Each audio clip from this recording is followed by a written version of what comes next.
Uh-oh.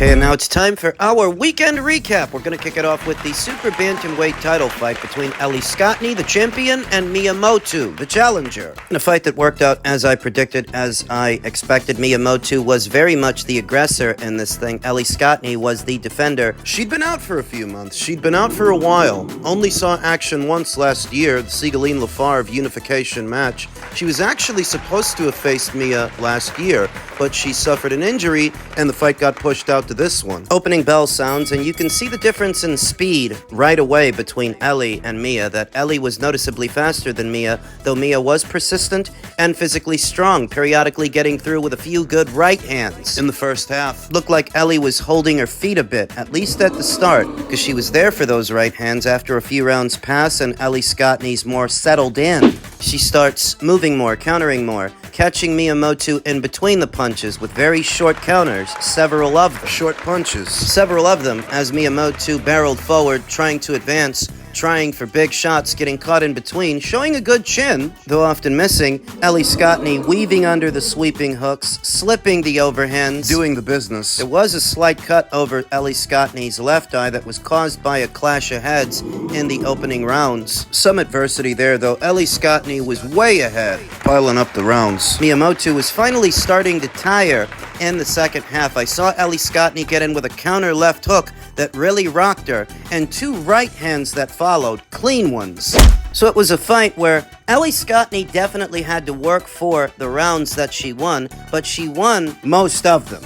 Not a hard fight to score, and what I think surfaced as a good rehearsal for a potential Nazarena Romero fight. Nazarena Romero, this division's WBA champion. She's just as aggressive, just as spiteful, and just as, if not more persistent, than Motu. With more power? Ellie Scotney's got lost time to make up for. As stated, she only got to get out there once last year, so she has to make up for lost time in this one. Having fought in the first month of this calendar year, there's plenty of time to get her back out there in either March, April. Get her a unification match. Another one. There is ample time to do it, and I think Nazarena Romero, I think it'll be easier to get Nazarena in the ring than, say, the WBC champion, Yemi Mercado, this division's longest reigning champion. I think she'll be more expensive. Where Argentina's Nazarena Romero might be a bit more willing and cost-effective. Catford. An entertaining scrap. Even though Motu lost wide on the cards, she still managed to give a good account of herself that,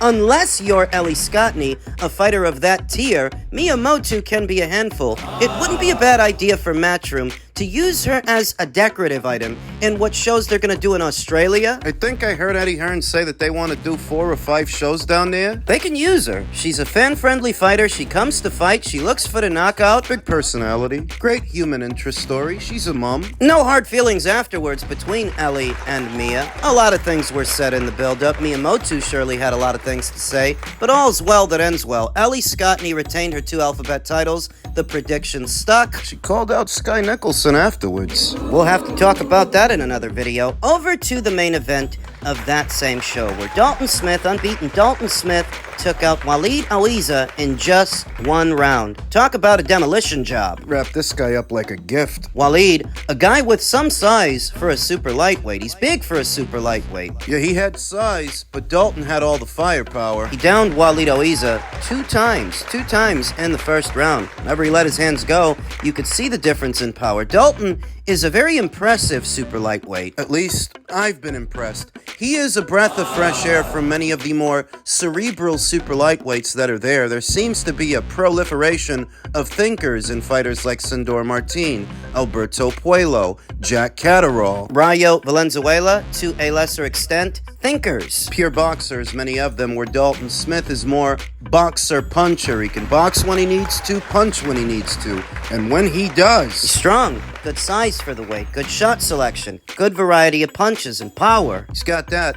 Oddly enough, he only saw action once last year, just once, and I'm really not sure why. The Jose Zepeda fight that he had in March. It's been that long. It's been a while. And that's the only fight that Dalton had all of last year. So he's off to an early start this one, hitting the ground running. The question now is, what is Dalton going to do? Who's he going to fight next? Definitely, especially if he can't get a world title shot. It's Jack Catterall, it's Josh Taylor, it's a big domestic name. Really is the big nights. They're the ones that everyone comes out for, that everyone gets behind. And Josh Taylor's a phenomenal fighter, someone that we all have a great deal of respect for, good relationships with as well. But if that fight's dead, then 100%.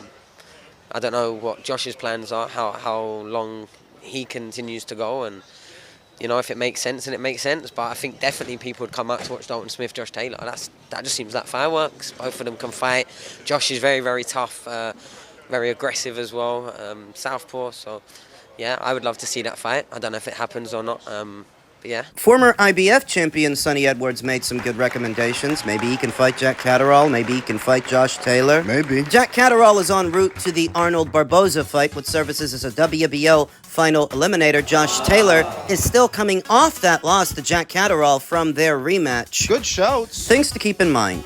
In the last set of WBC ranked standings, Dalton Smith was already ranked at number 2. Sandor Martin is ranked at number 1. Sandor is about to challenge Alberto Puello for the WBC title. If he loses, he drops down from number 1, and Dalton Smith will move past him, in effect, becoming the highest ranked contender. He's very close to fighting for the green belt. So when you sift through the available names at super lightweight for someone that Dalton Smith can fight in his very next fight, you have to keep in mind that he's very close to becoming a world champion. He's close to fighting for an alphabet title, thus, he may tread carefully. I don't think a fight between him and Jack happens unless there's an alphabet title on the line. When Sonny Edwards made the recommendation that he could fight Jack Catterall, yeah, maybe if there's an alphabet title on the line, but I don't see it happening if there isn't. Not right now. Not just like that.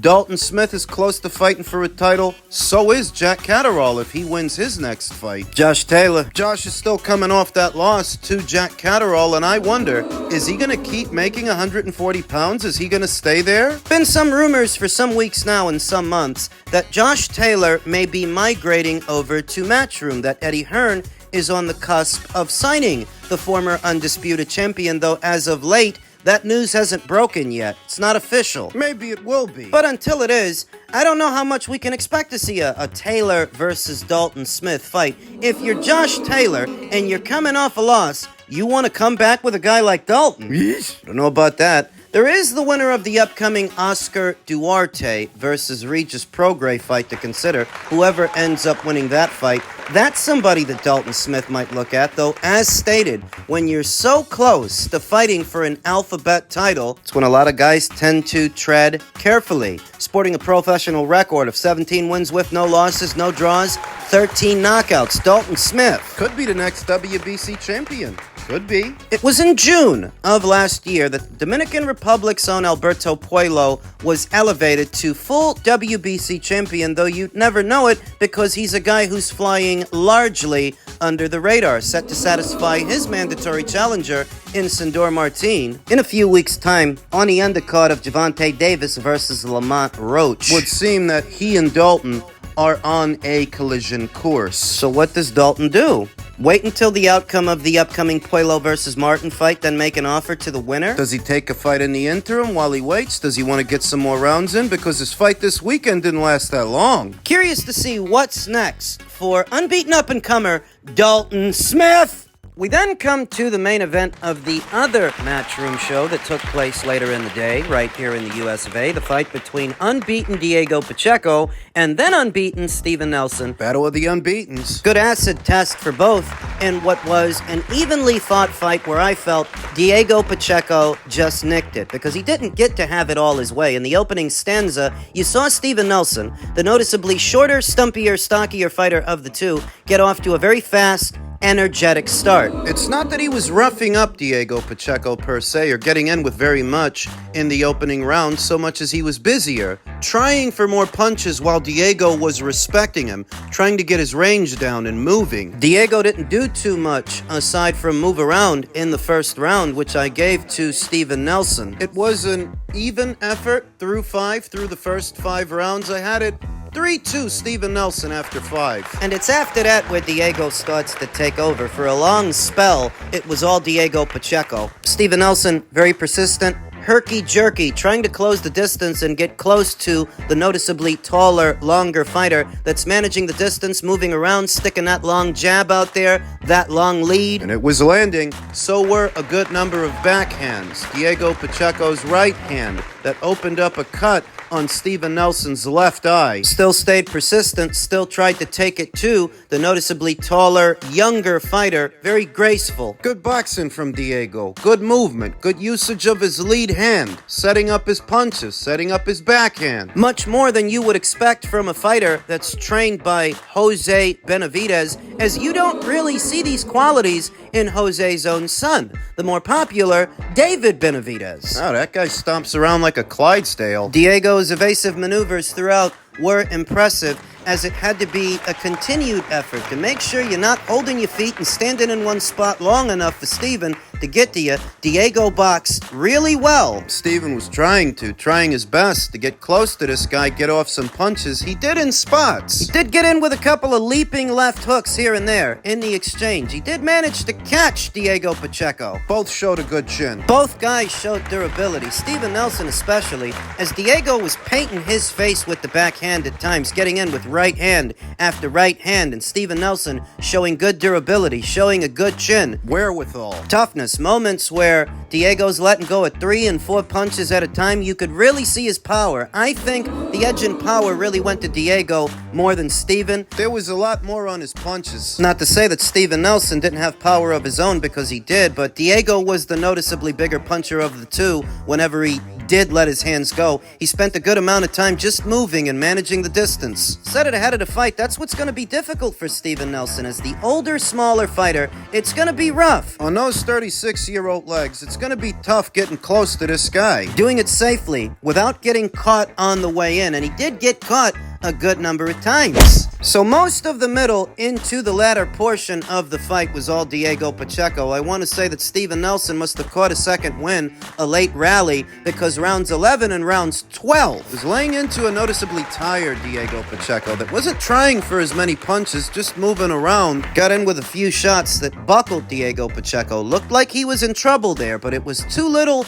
and too late for the veteran fighter, for Steven Nelson. 7-5 Diego Pacheco is how I saw that fight. 7-5. I don't think it would be a bad idea for Eddie Hearn, on the heels of this performance, to offer Steven Nelson some kind of a situation, some kind of an arrangement, because you have Diego Pacheco targeting the brown belt, targeting the WBO title. You have Edgar Berlanga targeting the IBF, so maybe you can use Steven to target the other two, say the WBA or the WBC. He can fight. You know he can fight. You know he can hold a shot, and you know he can give one. Sparsely active the last couple of years, likely because he wasn't with a major promotional outfit. I think Steven, for 2 or 3 years, was only boxing once a year. But if Eddie Hearn offers you some kind of a deal, if he were to do that, we could see a more active Steven Nelson that's sharper. He's 36. Doesn't mean they can't use him. How many times have you seen promotional outfits ranging from Top Rank to Matchroom bring back Jose Pedraza, who also fought on this show, got knocked out? They can bring back Steven. What's that, one loss? One loss in 21 professional bouts. Fought his ass off. So long as he can stay injury-free, I don't see why Matchroom can't keep using him. They should. As far as Diego, who continues to impress and hang on to his top spot, his position in the WBO's ranked standings, he's becoming more and more a worthy challenger, a worthy contender, I would say, against Canelo Alvarez, who is still the man to beat in this division. Still Ring Magazine champion, still lineal, still in possession of most of the alphabet titles at this weight, 3 of the 4, with the red belt being held by William Skull. Diego is developing nicely. He's progressing. What's next for the youngster? Like Berlanga, if you're hearing this, bro, we can run it next, whenever. Let's get it. Called out Edgar Berlanga immediately after the fight in his post-fight interview. It's a fight that makes sense, but Edgar Berlanga, who's getting too big for his britches, he thinks he's big time now because he lost to Canelo Alvarez. He thinks he's big money. Remember, this guy lost in lopsided fashion, actually got sat on his ass in the fight, and for that, he took the rest of the year off to celebrate. It's amazing how some of these fighters' minds work. What was he celebrating? Likely all the money that he made losing to Canelo in lopsided fashion. I saw a tweet from Edgar earlier this week where he stated, "I want that IBF title so bad, World Champion 2025, I'm going to sleep William Skull," where young Diego Pacheco has an Edgar Berlanga fight on the brain.